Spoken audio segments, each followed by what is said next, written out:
Alhamdulillah teman-teman sekalian balik lagi ke ngaji jomblo.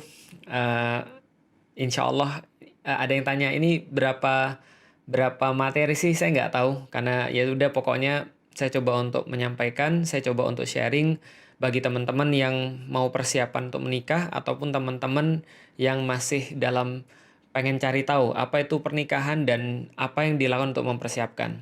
Karena pada hari ini dalam materi nikah 101 setelah kita membahas tentang persepsi nikah, tentang persepsi kita bahwa nikah itu adalah ibadah, nikah adalah sesuatu yang menjadi cara kita untuk taat kepada Allah, cara persiapan kita untuk kembali kepada Allah, maka sekarang kita coba untuk bahas pernikahan itu secara umum. Jadi teman-teman sekalian, kalau kita balik lagi di pembahasan yang kemarin bahwa nikah itu adalah salah satu ibadah dan ibadah itu adalah bentuk takarub kepada Allah. Bentuk takarub pendekatan seorang hamba kepada Allah. Alias ketika Allah membebankan kepada kita, Allah menurunkan kita ke dunia ini, Allah memberikan kita banyak sekali tugas, maka tugas-tugas itu ada yang wajib, ada yang sunnah, ada yang mubah, ada yang bukan tugas itu ada yang wajib, ada yang sunnah. Ada juga aktivitas-aktivitas yang mubah. Ada aktivitas-aktivitas yang makruh atau haram, yang tidak diperintahkan, dibenci oleh Allah, atau bahkan dilarang oleh Allah. Nah, di antara seruan-seruan Allah, di antara yang Allah perintahkan kepada kita, itu adalah namanya ibadah. Ibadah-ibadah itu salah satunya adalah nikah. Dan kalau kita bicara tentang ibadah, maka nikah adalah bisa dikatakan ibadah yang paling lama yang pernah ada di dalam kehidupan seorang muslim. Kenapa? Karena kalau kita bicara tentang sholat, maka ibadah sholat hanya 5 menit, 8 menit. Kalau kita bicara tentang puasa, di Indonesia kita cuma puasa dari subuh sampai ke maghrib. Yang mungkin kalau kita hitung nggak lebih daripada 12-14 jam. Ini adalah ibadah puasa. Ibadah haji cuma beberapa hari saja. Nah, artinya ibadah yang terlama adalah ibadah menikah. Dan ibadah ini yang kelak nanti akan menjadi salah satu yang dipertanggungkan di depan Allah Subhanahu wa taala karena di dalam Al-Qur'an Allah sendiri menyebut akad nikah itu sebagai mitsaqan ghalidha, sebagai sebuah janji yang teramat suci dan teramat berat dipegang oleh manusia. Maka kalau kita sudah clear berbicara tentang pernikahan adalah bentuk ibadah, di mana bentuk ibadah ini harus dipersiapkan semaksimal mungkin, maka kalau seandainya sholat saja persiapannya harus wudhu dulu, dan wudhu itu saja harus merupakan persiapan tersendiri, mencari hukum wudhunya, cara wudhunya, bagian-bagian apa yang harus diwudhu, lalu kemudian mencari air yang bersih dan menyucikan, itu ada efforts yang tersendiri. Lalu kemudian pergi ke tempat sholatnya, belajar sholatnya. Ibadah sholat yang 5-8 menit saja, itu kita menggunakan effort yang sangat besar. Apalagi pernikahan yang ini bisa tahunan bahkan puluhan tahun. Yang jelas nggak mungkin ratusan, tapi puluhan tahun yang kita jalani. Saya nikah sama Ummu Alila 2006. Sampai sekarang berarti sudah 14 tahun kita menikah. Itu apalagi perlu persiapannya. Walaupun kita tidak akan pernah berhenti untuk mempelajari tentang pernikahan, mempelajari tentang sakinah. Tapi setidaknya yang pengen saya sampaikan kalau kita sudah punya persepsi bahwa pernikahan itu adalah sebuah ibadah kepada Allah yang mungkin paling lama dan mungkin akan menentukan nanti posisi Anda di hadapan Allah Subhanahu wa taala, maka ini bukan satu perkara yang bisa diremehkan atau bisa dianggap ringan atau masuk ke sana dengan trial and error. Dan ini yang kita tidak inginkan. Maka saat ini kita coba bicara tentang masalah pernikahan 101, yaitu adalah apa sih yang sebenarnya pernikahan itu. Saya coba akan mulai dengan satu ayat yang sudah sering teman-teman baca di dalam undangan-undangan. Oh ya, sebelumnya saya pengen sampaikan, makasih banget kepada teman-teman yang sudah mengoreksi. Saya juga pas udah selesai edit terus ngelihat komentarnya saya baru sadar. Oh ya, yang saya baca kemarin itu la tuharrik bihi lisanaka lita'jala bih inna alaina jam'ahu wa qur'anah dan seterusnya, itu ada dalam surat Al-Qiyamah, bukan dalam surat Al-Fajr. Saya juga bingung kenapa saya jadi ngomong Al-Fajr gitu kan ya. Itu ya, terima kasih banget pada yang sudah ngoreksi. Itulah pentingnya teman-teman yang nonton dan ngoreksi, karena saya pasti ada salahnya, keselip lidah dan segala macam. Oke, balik lagi kepada pembahasan nikah 101. Kita seringkali mendengar atau membaca satu ayat. Wa min ayatihi an khalaqalakum min anfusikum azwajan litaskunu ilaiha.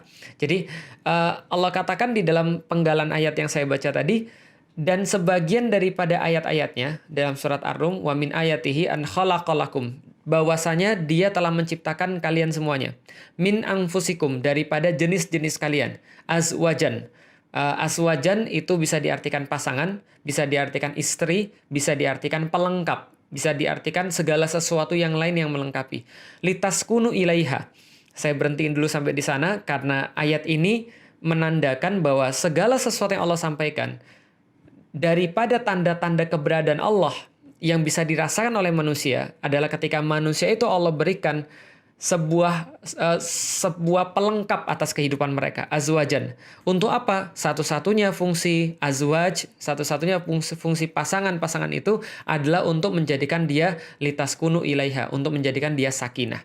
Nah, sebelum saya bahas lanjutan ayatnya, kita coba bahas dulu tentang azwaj, tentang pasangan. Jadi gini teman sekalian. Kalau kita bicara tentang manusia, tentang ciptaan Allah, Allah sampaikan bahwa segala satu ciptaan Allah itu punya pasangan. Karena satu-satunya yang tidak punya pasangan adalah Allah. Allah tidak perlu pasangan, lam yalid wa lam yulad, sehingga dia tidak perlu beranak dan dia tidak perlu diperanakkan. Karena Allah tunggal, Allah itu ahad. Maka ketika Allah itu ahad, walam yakul lahu kufuwan ahad, tidak ada yang sekufu dengannya, maka dia tidak perlu pasangan. Dia tidak perlu kemudian pelengkap. Dia tidak perlu sesuatu yang lain gitu kan ya. Sesuatu yang membuat dia menjadi utuh, itu tidak perlu. Maka ini konsep azwaj. Ketika Allah mengatakan bahwa min anfusikum azwajan, Allah menciptakan dari golongan kalian sendiri pasangan-pasangan kalian, berarti Allah mengatakan bahwa semua manusia itu pada dasarnya tidak lengkap sebelum dia punya azwaj, sebelum dia punya pasangan. Maka ketika dia sudah punya pasangan, pasangan itu melengkapi dia. Arti melengkapi berarti yang lain itu punya sesuatu yang tidak dia miliki. Paham ya? Jadi itulah yang kemudian menjadi satu sebab kenapa kalau kita menikah itu tidak harus menikah dengan yang sama dengan kita. Kenapa? Kalau yang sama itu melengkapinya di mana? Saya misalnya, saya tahu kekurangan saya. Saya tahu apa yang saya tidak miliki. Itu yang saya cari pada istri saya. Saya tahu saya terburu-buru dalam sesuatu. Saya tahu bahwa saya seringkali tidak sabar dalam sesuatu. Maka saya cari seorang pasangan yang bisa melengkapi saya. Yang sabar, yang penuh dengan perhitungan. Yang kadang-kadang bagi kita sebuah masalah. Tapi sebenarnya bukan sebuah masalah. Kenapa? Karena dia melengkapi apa yang menjadi kekurangan kita. Saya misalnya, saya adalah orang yang seringkali kalau sudah ngelihat orang merasa kasihan. Saya punya istri sekarang, dia kadang-kadang bisa berpikir lebih banyak. Abi, ya kita boleh sih kasihan sama orang, tapi apa harus dengan cara seperti itu? Maka saya punya pertimbangan yang lain. Ini adalah sebuah sebab kenapa kita itu nikah tidak harus dalam tanda kutip sama. Sekufu itu penting, tapi sama itu tidak penting. Kenapa? Karena justru yang dimaksud dengan azwaj adalah konsep melengkapi apa yang tidak ada pada kita. Pelengkap, sesuatu yang membuat kita menjadi utuh. Makanya Rasulullah Shallallahu Alaihi Wasallam itu kemudian menyampaikan kepada kita menikah itu adalah melengkapi sebagian daripada agama.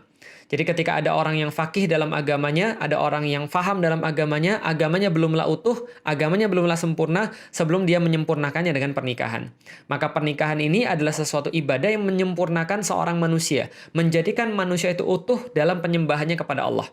Kenapa bisa begitu? Karena Allah melengkapi manusia sifat-sifat yang sangat mulia. Sifat-sifat yang sangat keren. Allah menaruh sebagian daripada rahmahnya kepada manusia sehingga manusia itu punya rasa kasih sayang. Manusia itu harus memberikan rasa kasih sayangnya kepada manusia yang lain. Maka Allah sampaikan di dalam Al-Quran termasuk fitrah manusia adalah kasih sayang itu yang harus dia lampiaskan, yang harus dia berikan pada orang yang lain. Zuyyina linnasi hubus syahawati minan nisa wal banin wal qanatiril muqantarati minadz dzahabi wal fiddah dan seterusnya. Allah sampaikan dihiaskan pada manusia. Ketika Allah menciptakan manusia, Allah berikan kepada dia ruh, Allah sampaikan pada dia keseimbangan dalam dirinya, kemudian Allah berikan sifat-sifat ilahiyah di dalam diri manusia itu, maka Allah kemudian sampaikan pada mereka juga salah satu sifat-sifat Allah yang diberikan pada manusia adalah rasa cinta. Rahmah, karena Allah adalah Ar-Rahman, Ar-Rahim. Allah yang maha pengasih, Allah yang maha penyayang. Maka termasuk bagian daripada itu adalah Allah menghiaskan kepada manusia hubbus syahawat. Rasa cinta, rasa senang, rasa kasih sayang. Terhadap siapa? Terhadap nisa. Daripada perempuan-perempuan kalau bagi laki-laki. Kalau bagi laki-laki ya berarti kepada perempuan. Selain itu mereka juga punya rasa kasih sayang pada anak-anak. mereka ngelihat anak-anak itu seneng, mereka lihat anak-anak itu sayang, mereka lihat orang tua itu kemudian happy, mereka lihat orang tua pengen melindungi. Ini semua adalah rasa-rasa yang diberikan oleh Allah. Dan bagaimana cara mereka untuk bisa menyayangi seorang perempuan, bagaimana cara mereka untuk bisa menyayangi atau mempunyai anak, maka Allah telah mengatur dalam ikatan pernikahan. Jadi sekarang kita tahu bahwa ikatan pernikahan itu adalah bentuk keadilan Allah. Maka Allah katakan wa min ayatihi, daripada tanda-tanda kekuasaannya. Allah membuat kalian itu kemudian penuh, membuat kalian itu utuh. Ketika Allah sudah memberikan pada kalian kasih dan sayang, Allah memberikan juga bagaimana cara untuk melampiaskan kasih sayang itu. Bagaimana cara untuk menyalurkan kasih sayang itu dengan cara yang benar, bukan dengan cara yang tercela, cara yang bakal merusak. Dan bisa kita bayangkan, apabila institusi pernikahan ini menjadi rusak, maka penyakit sosial menjadi banyak. Maka orang-orang menjadi banyak yang stres. Orang-orang menjadi banyak yang melakukan tindakan-tindakan kriminal. Kenapa? Karena mereka sudah tidak punya cara yang tepat untuk menyalurkan sesuai dengan kehendak orang yang buat kita. Sesuai dengan kehendak zat yang menciptakan kita. Nah, berarti ini adalah pernikahan di dalam Islam. Litaskunu ilaiha. Allah menciptakan pada kalian, pasangan kalian yang membuat kalian utuh. Untuk apa? Agar Anda merasa sakinah. Agar Anda merasa dalam arti bahasa Indonesia tenang kepada mereka.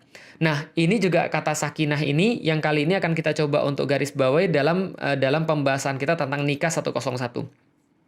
Sakinah, teman-teman sekalian, ini disebutkan beberapa kali di dalam Al-Qur'an. Yang jelas sakinah ini adalah sebuah state of heart, sebuah keadaan perasaan, sebuah keadaan jiwa.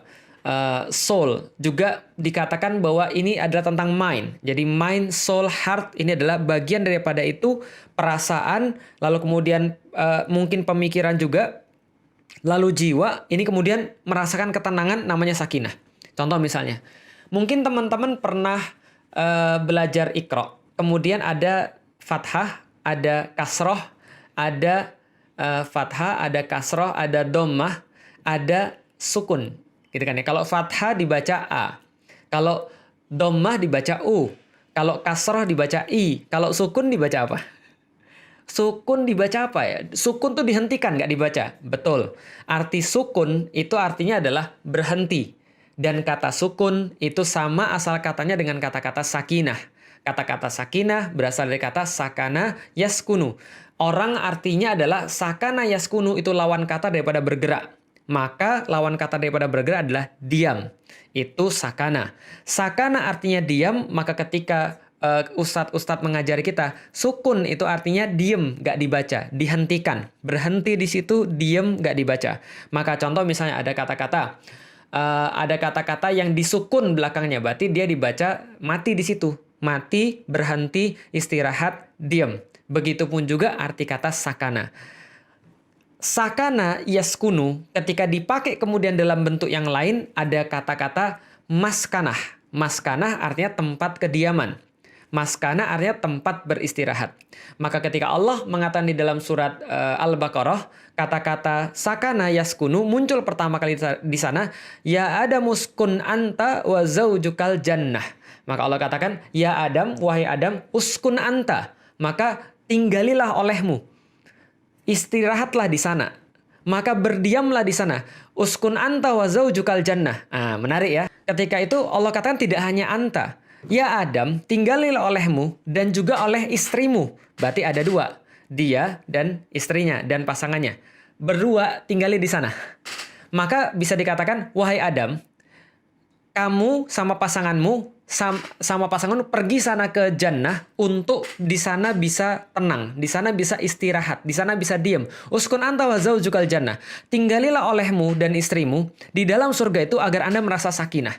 Oke, berarti sakinah ada hubungannya dengan pasangan. Balik lagi, ketika kita mengatakan tadi, wa min ayatihi an khalaqalakum min anfusikum azwajan. Di antara ayat-ayat Allah, Dia ciptakan kamu bersama istrimu untuk litaskunu ilaiha. Untuk kemudian agar Anda merasa sakinah. Dalam surat Al-Baqarah ayat yang saya baca tadi, Allah sampaikan lagi bahwa sakinah ada hubungan dengan pasangan. Uskun anta wa zaujukal jannah. Tinggalilah olehmu Adam dan pasanganmu untuk sakinah di surga, tempat peristirahatan. Maka dalam bahasa Inggris itu bisa dikatakan sakinah itu adalah rest. Resting, beristirahat. Resting place, tempat beristirahat. Home is a resting place. Sesungguhnya rumah adalah tempat beristirahat. Dalam bahasa Jawa bisa disebut sare. Sare itu artinya adalah tidur. Sare itu artinya adalah istirahat. Maka kalau kita pergi ke tempat pemakaman orang-orang Jawa disebutnya pasarean. Disebutnya tempat peristirahatan. Kenapa? Karena ada hubungannya dengan sakinah. Sakinah artinya dia sudah tenang. Artinya sakinah. Bahkan dalam bahasa Arab, kata-kata sikin atau pisau dalam bahasa Arab itu berasal dari kata yang sama, sakana. Artinya tenang. Maksudnya apa? Kok pisau jadi tenang? Iya, karena kalau pisau itu ketemu dengan hewan ternak, hewan sembelihan, setelah dia disembelih sama pisau, dia jadi tenang gitu kan ya. Oh, bukannya malah meronta-ronta. Ya, setelah meronta-ronta dia jadi tenang gitu kan ya. Nah, ini artinya adalah sakinah. Sakinah lawan katanya bergerak. Sakinah lawan kata daripada bergejolak. Sakinah lawan kata daripada gerusa-gerusu. Sakinah itu lawan kata daripada kemerongsung. Sakinah itu lawan kata daripada terburu-buru nafsu. Itu artinya sakinah. Maka ketika kita bicara tentang sakinah, itulah tujuan daripada menikah.